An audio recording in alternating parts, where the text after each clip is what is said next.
I think most soccer fans now have come to respect David De Gea for what he's been able to do up until now with the situations that he's been in at Spain and with Manchester United. And for me, I think it's a no-brainer to say that David De Gea is an elite goalie, especially when you consider every single goalie that plays in the world right now. It is currently July 16th, 2020 out here in this quarantine. I'm James Sims.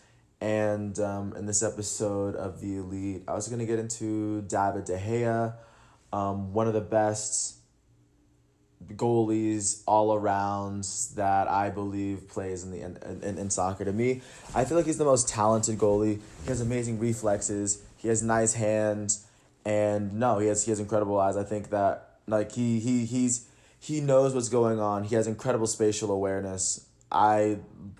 He's personally my favorite goalie to watch, and I think that I think pound for pound, he might be one of the top goalies. If not, if not the top, he's definitely one of the top goalies in the world. So just to give you a little bit of of background, he's 29.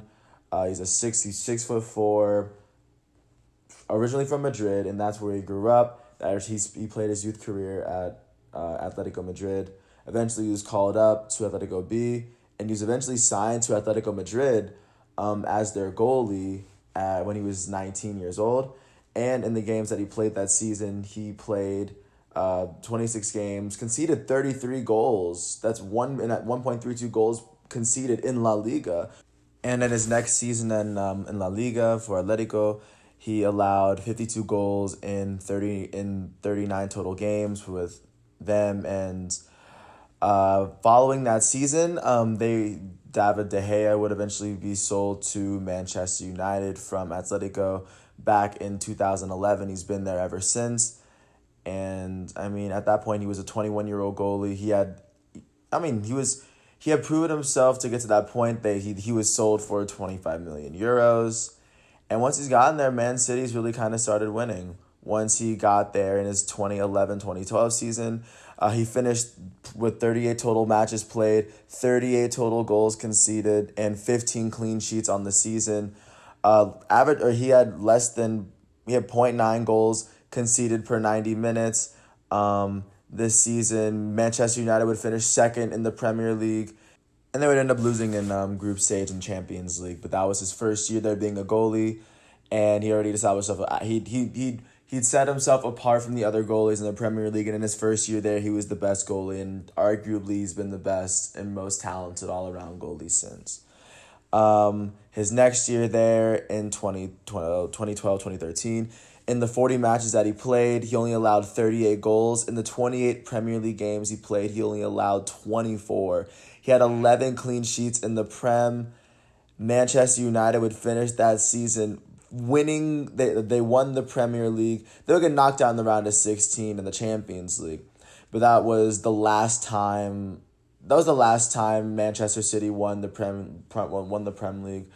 But at this point, they knew that they had gotten their money's worth out of David De Gea. And within his first 2 years, he'd established himself as the best goalie in the Premier League, a title that not many other goalies can really, really hold. And I mean, he was doing that at 24. I mean, that he was a very, very young goalie at the time, and it continues. And you see how what he was doing was contributing to winning soccer. And Robin van Persie finished that season with 30. That was the last season in which they won the Premier League for a bit, and maybe they might come back. But David De Gea was on the team when they last won. He was a big part of that success. His ability to keep the ball out of the goal, especially in the Premier League, to average less than one goal a game, especially with teams like Man City, Arsenal, Chelsea. I mean, these are professional soccer players getting paid millions of dollars. David De Gea was doing that. He was locking it down his first 2 years out there. His second season out there, or his third season out there, 2013-14, in the 52 games he would play, he would allow 51 goals. He had 20 clean sheets on the season. Manchester United finished 7th in the Premier League, but they did end up winning the FA Community Shield, and they lost in the qualifiers rounds in the Champions League.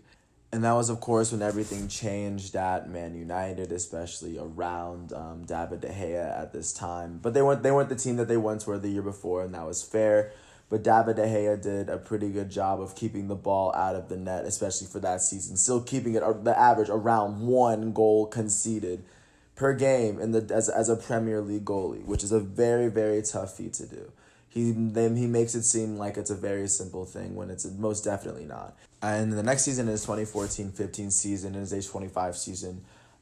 He played 45 games and only allowed 45 goals.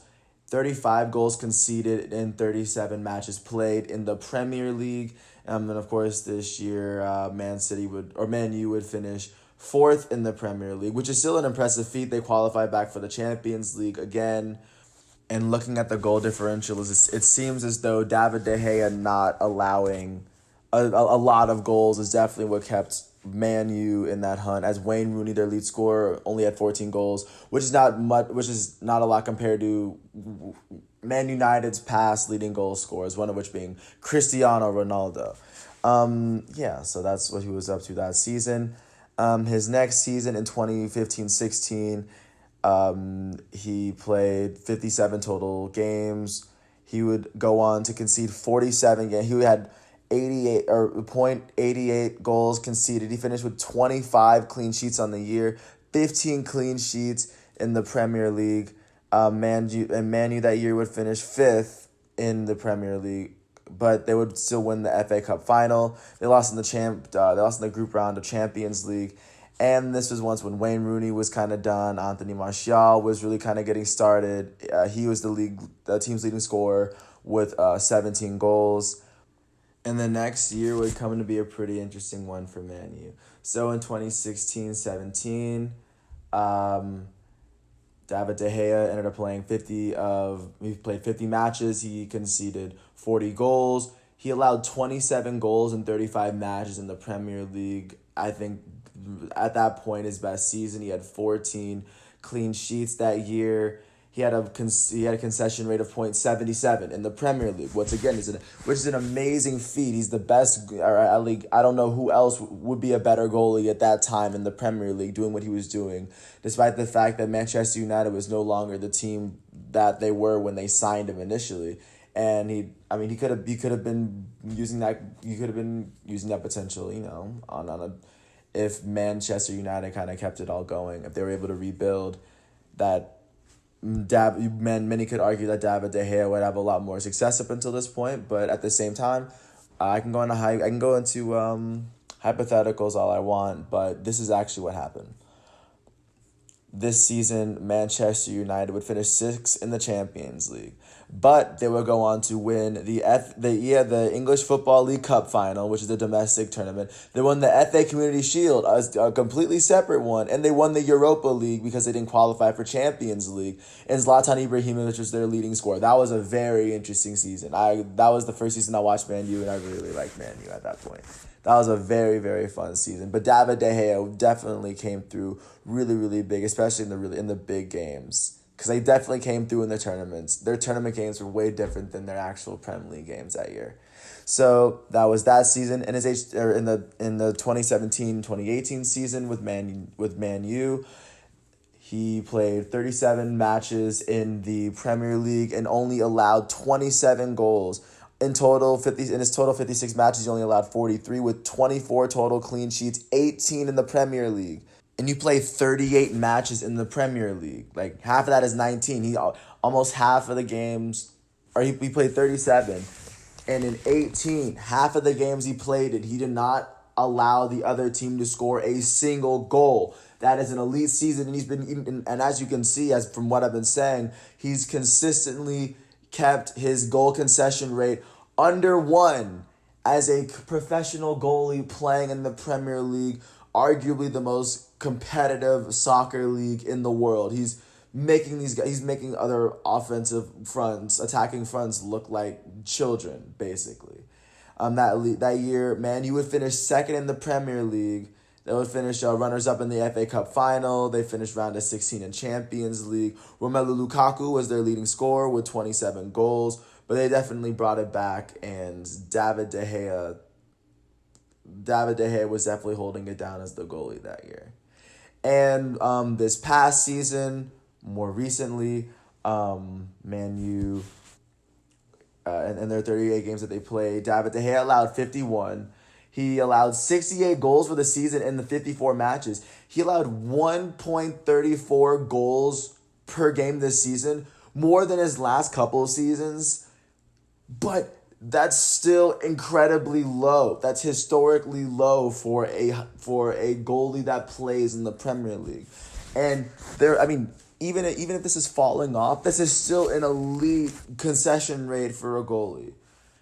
Granted, he wasn't as unstoppable as he was his past couple seasons, but of course, Man U that year was having a tough season as well. They finished sixth in the Premier League and they lost in the quarterfinals of the Champions League. Paul Pogba was the leading scorer, but Manchester City's defense was looking atrocious. But it's definitely looking a lot different now.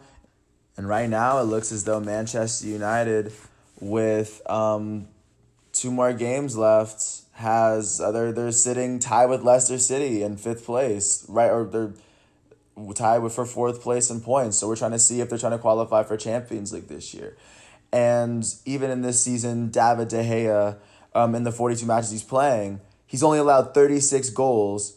He's only allowed 31 goals in the 36 Premier League games he's played this season, with 12 clean sheets in the Prem. He's only allowed 0.86 goals per 90 minutes in the in the leagues that he's playing, and he's still playing in the Premier League, which is still arguably the most competitive league. The highest collection of players that I guess are more than qualified to score a goal in the Premier League. Like this man is holding other professional players in England to below a goal a game against him.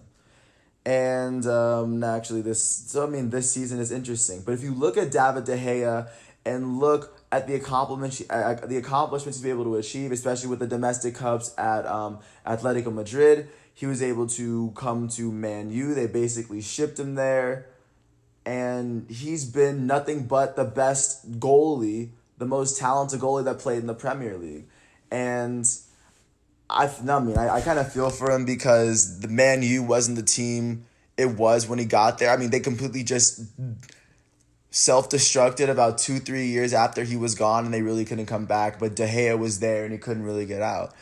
But he was definitely holding it down at the goalie position. I definitely regard him as now, by seeing what he's been able to do season after season and how consistent he's been, in switching leagues, stepping up as the number one and having to perform every single game.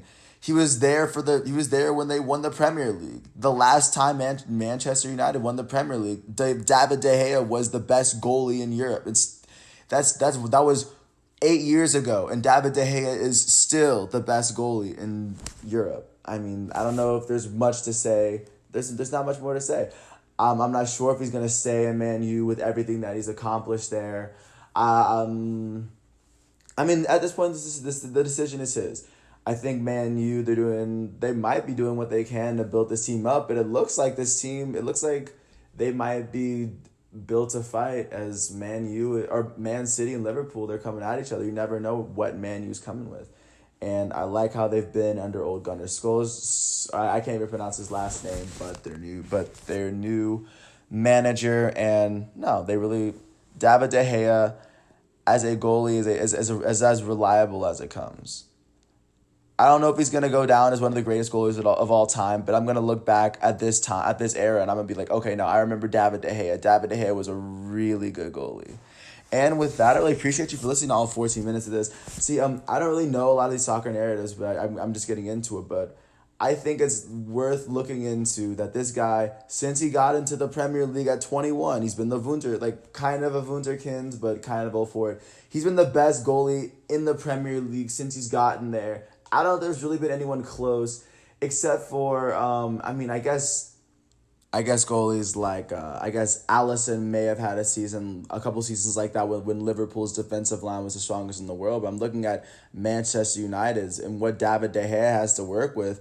I think David De Gea is I think he's out overperforming his situation right now. But all I'm saying is, if you ever get a chance, check out my boy David De Gea in goal for Manchester United. They're on all the time. Just look at him in goal and see Just actually look at him and see, like, can other goalies really, like, can you really put other top goalies in the same conversation as this guy? Thanks. I wish everyone the best. Peace out.